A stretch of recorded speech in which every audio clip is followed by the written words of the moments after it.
Hey guys, so I'm going to go over this worksheet and then I'm going to teach you something new briefly, and then you're going to have some book work due tomorrow. So here we go. So I'm going to kind of go back and forth here. Here's the picture here, the image of the pH scale, right? So you got your super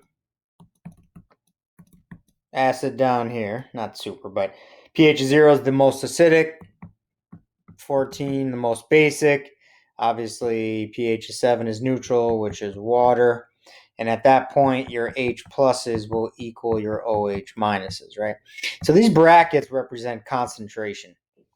And concentration just is like moles per liter, right? So basically, if you're at a pH of 7, you're pure water because you have the same number of H pluses as you do OH minus. So an HOH is water, right?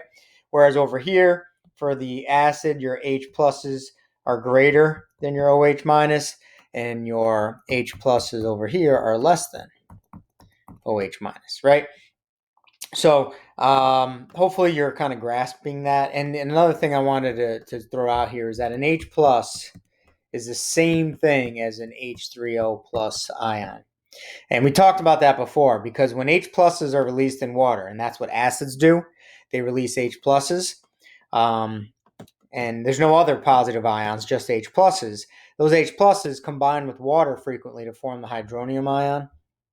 So that's really common. Anyways, I kind of wanted to summarize some of the concepts here, and here we go. So, question number one. All right, this transparency comes up. What is the most acidic? The most acidic is lemon juice. How do you know? The lowest pH. Who's the most basic? Drain cleaner. How do you know? Highest pH. Just answered that. What's more basic, ammonia or milk? The answer is ammonia. Why? Ammonia has a pH of 10-ish and milk pH of 6, so ammonia is more basic. How many times more acidic? Yeah, so I didn't teach that yet. I forgot that was on there. I'll do it right now, but we'll talk more tomorrow in class. How many times more acidic is milk than baking soda? And actually, the way you do that is it's a factor of 10 every change on the pH scale. So I didn't say that very well. Every unit on the pH scale is a factor of 10 with how basic or acidic it is. So milk and baking soda. So if milk, here I'll change the color. Milk is a 6, baking soda is an 8. So to get from a 6 to an 8, I have to go 1, 2. 2 places on the pH scale. Each little bump here, each unit, 6 to 7, 7 to 8, is a factor of 10. So it's times 10 times 10. That's supposed to be a 10. So 6 to 7 and then 7 to 8, it's 10 times more basic. Another 10 times more basic. So 10 times 10 is 100. So a pH of 8 is 100 times more basic than a pH of 6. Another way to say that, a pH of 6 is 100 times more acidic than a pH of 8. Why? Every change on the pH scale, every 1 unit is a factor of 10 regarding your H plus and OH minus. So let me rephrase that. A pH of 6 has 10 times more H pluses than a pH of 7. A pH of 6 has 100 times more H pluses than a pH of 8.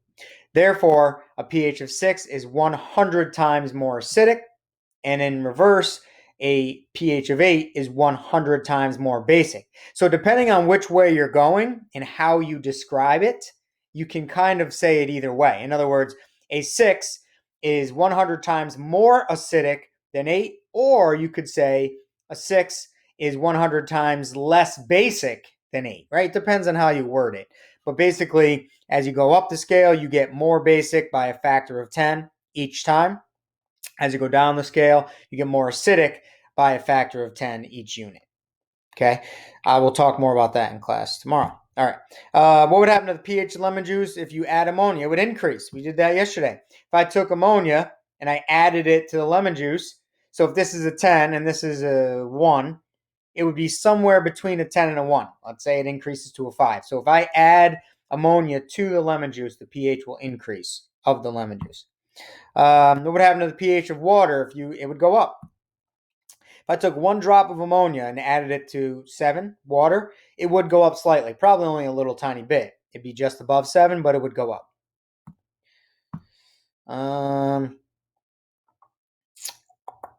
What's the range of positive 0 to 14? What's the pH of neutral? 7.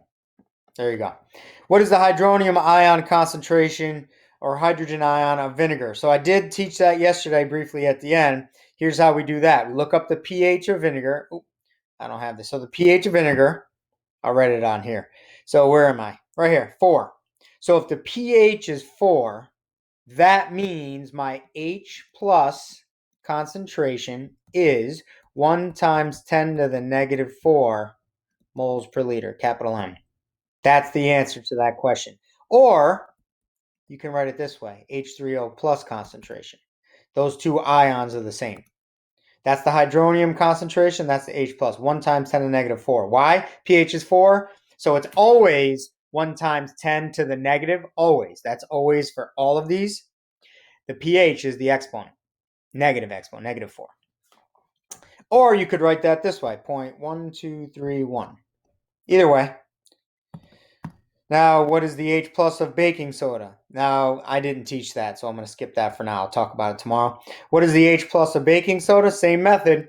Baking soda is a pH of 8, so my H plus concentration is 1 times 10 to the negative 8 moles per liter.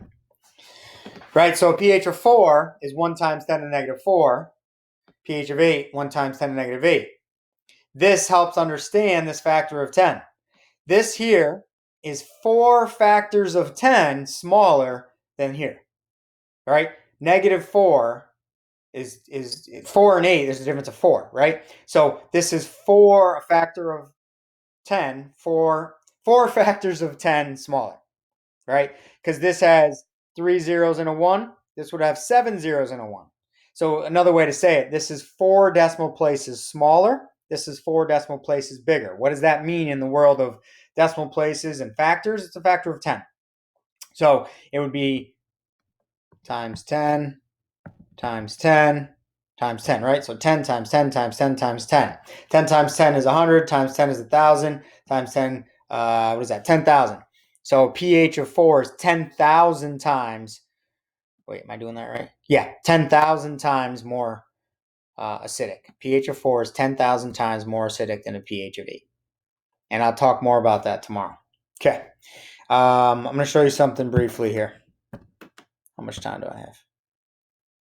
All right, good. All right, here we go. All right, so part of your homework due tomorrow is reviewing Bronsted-Lowry and introducing this thing called conjugate acid-base pairs.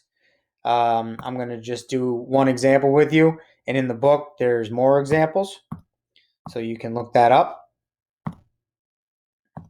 Okay, here we go. So the Bronsted-Lowry theory. So if I take something like ammonia, I always use them. My daughter uses this and then I forget to change it. Okay. If I take ammonia and I put it in water, I get NH4 plus OH minus. So this is the Bronsted-Lowry theory. So follow the proton, the H plus. So water is giving a proton, an H plus, to ammonia.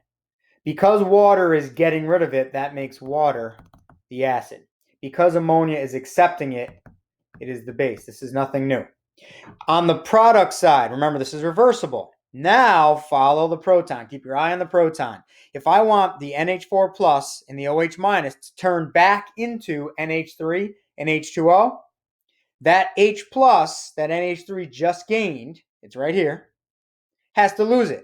So now NH4 plus is going to give that H plus back to OH minus.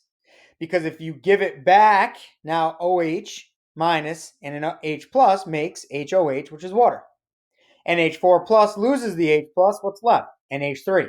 So to go in reverse, Now the NH4 plus gives it back. That, by definition, makes NH4 plus an acid, OH minus a base. These are called conjugate acid-base pairs. What does that mean? So the water and the OH minus are called conjugate pair. And then the NH4 plus and the NH3 is the other conjugate pair. And what does that mean? Basically, what the conjugate word means is that on one side of the equation, it has or does not have the H plus. And then on the other side, it has or does not have the H plus. What does that mean? Well, look at the pairs. Over here, water has the H plus, and it is getting rid of it. As a result of losing that H plus, H2O turns into OH minus without the H plus. So these are pairs because here it has the H plus, here it does not. These two do the exact same thing. Over here, NH3 does not have the H plus. It gains it, and it turns into NH4 plus. Now it has it. So the pair represents one side with the H plus, one side without it, one side with the H plus, one side without it. So you just have to kind of match up which pair goes with which species is the term, which species goes with which one, right? So the NH4 plus would never pair with water. It doesn't even have the same elements, right? NH4 plus, NH3, they're related. Why? Has an H plus, doesn't have the H plus. H2O, OH minus, they're related. Why? Has the H plus, doesn't have the H plus. So part of the homework is identifying conjugate acid-base pairs. I know it's tough this way, but I'm going to post this. You can use this and the book, and then I'll go through all this again tomorrow. All right, I'll see you guys tomorrow.